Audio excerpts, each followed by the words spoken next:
today's video where we are going to be showing you how to make some Minecraft plugins based on suggestions that I received on my polls on the instant messaging and the social medias. And basically we're gonna hopefully make this into a good series where we can discover new ways of customizing your Minecraft and making a unique experience around, and yeah, just having plain fun together. So I do have enlisted some help because this is quite a big challenge to take on, very new, and I have someone who has been experienced with this for a while.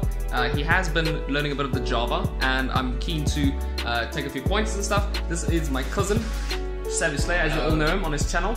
If you do want to see some of his plugin work, do head over to his channel. It will be a link in the description because he's done some fantastic things and he's about to show me a few things or two. So yeah, we're going to be running through about 3 plugins today, and we'll add a little bonus at the end for you guys. But without further ado, let's head on over to the plugins.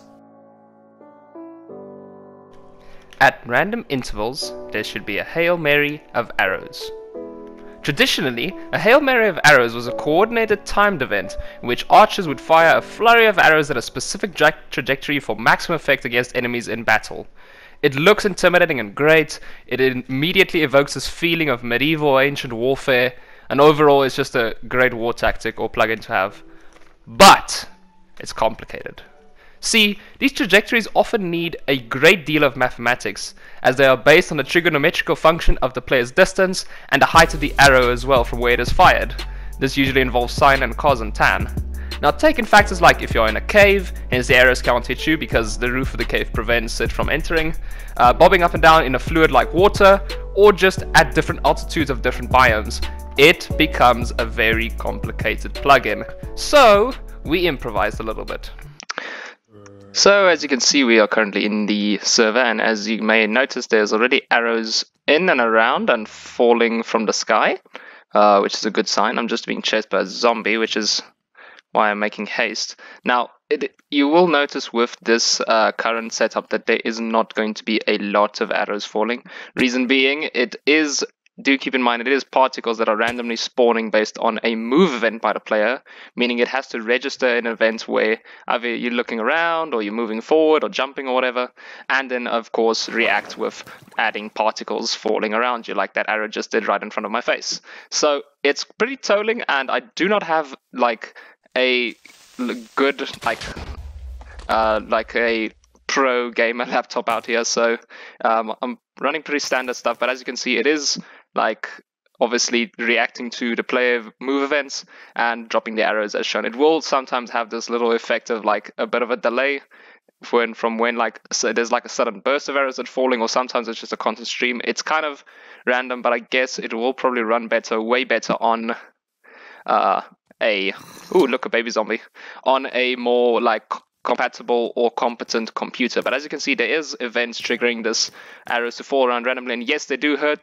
can harm you, so it can induce still a stressful situation if you are low on health, and possibly this random arrow falling from the sky can kill you, or possibly kill the thing that is chasing you. But let's move now on towards the code and maybe fiddle around with that and show you what it's all about. So here we are currently in the code, and as easy as that, this is currently the Java file. I implore you, please ignore all the flashing errors that you are currently looking at.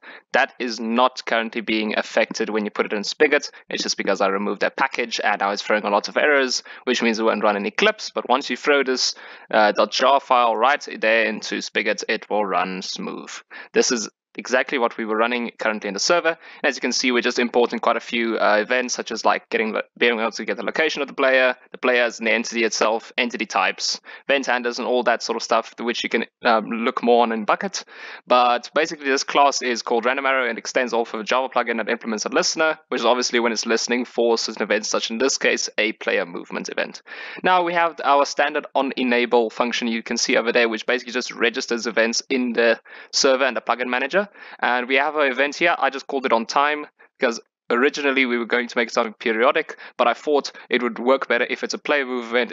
If you are paused for a long while, or if you're just building and there's just random arrows falling everywhere, it wouldn't be as eventful as you moving around, like running or like doing stuff, activities in the Minecraft world. So here is basically the whole concept of it. We have player P here getting the player as an object. We have this integer which does random thingies. Now there's the big one, which will depend on the frequency of the arrows dropping and everything. This thing will generate integers, a random integer between 0 and 100, and if it is less than 50, this is where the arrows will start falling. The reason for it being a low number, as I specified already, remember this is a lot of particle falling at events, and if I make it more frequent, my frames would most likely not be adequate, and you would probably just see me glitching around the map or something like that, and it wouldn't be nice to look at in a recording. So I put it on low level. Feel free to bump this number up for as high as you want, but if you're also not happy with the arrows or the entire effect that we had running around there, we can change it to something else. So let's change it in this case to chicken, and let's boot up the server again. So as you can see, I'm in a new world.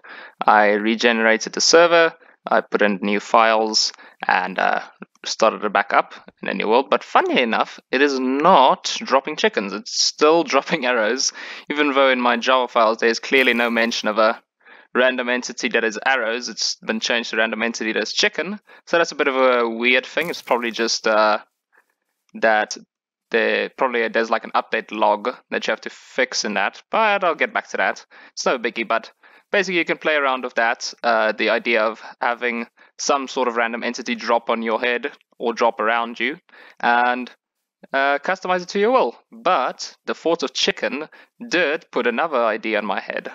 So we're still really busy with the programming aspect of all the plugin work, trying to figure out the logistics and how it's all going to work and everything. But as every programmer knows at this point, there's always a time where it's time to just stop and refill, and that time has come. And what better way than the KFC Crusher?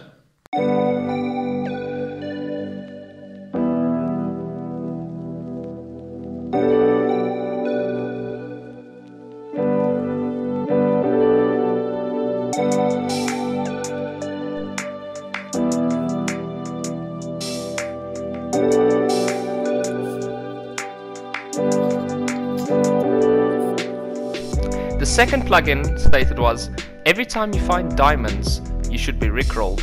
For the second plugin, I was gonna show the entire process of finding your correct sound clip, converting it, and implementing it into a resource pack which you can load into your Minecraft world, but it appears my screen recorder does not actually allow me to record the file explorer where I was putting the folders in and getting it into the correct spots of your Minecraft file pack. So fortunately I cannot show any of my process, but I did link down below in my description the exact article that I followed step for step into doing this process, and it's quite an easy process. Really, they explain it really well. There's no hiccups, you don't need to really have any technological knowledge of it, so it's up to anyone who can do it. I would say this one snag though, that we did not necessarily did it when we find diamonds, because we thought that would be a little bit of a rare occurrence, and because sound clips in Minecraft in that sense tends to be brief, as in if you level up you only have this brief moment of bing bing and stuff like that, we chose to make it a more lengthier sound clip, seeing that this is a 3-minute song. So I went and I made it into the ambient cave sounds, and that basically every time you enter a cave there was about a 50% probability that you would hear Never Gonna Give You Up by Rick Astley. So let's fast forward and play that clip.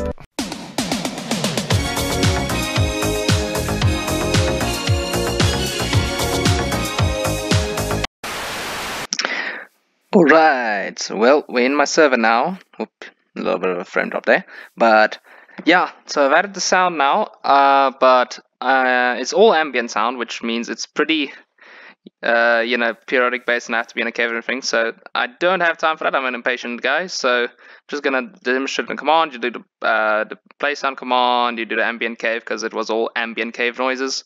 Make it say ambient at who I am, and just the little thing set at the coordinates, and when you play the song you will get rickrolled.